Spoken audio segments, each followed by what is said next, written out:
রচনা জীবনানন্দ দাশ। পাঠ করছি সুবীর মিত্র।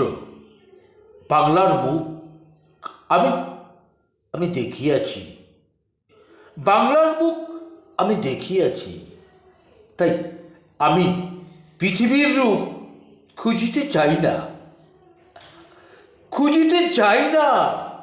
অন্ধকারে অন্ধকারে জেগে উঠে ডুমুরের গাছে চেয়ে দেখি ছাতার মতন বড় পতাকাটির নিচে বসে আছে ভোরের দোয়েল পাখি। চারিদিকে চারিদিকে যে দেখি পল্লবের স্তূপ, চাম, বট, কাঁঠালের, হিজলের, অসত্যের করে আছে চুপ। ফণি মনসার জোপে শনি বটে, সতী বনে তাহাদের ছায়া পড়িয়েছে।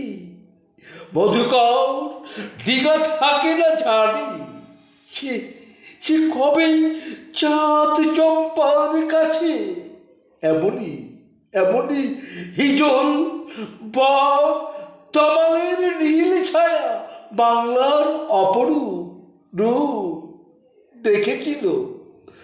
দেখেছিল বেহুলাও একদিন গাগুড়ের জলে ভেলা নিয়ে। কৃষ্ণা দ্বাদশীর জ্যোৎস্না যখন মরিয়া গেছে নদীর চড়ায়, সোনালি ধারের পাশে অসংখ্য অসত্য বট রেখেছিল। হায়, শ্যামার নরম গান শুনেছিল।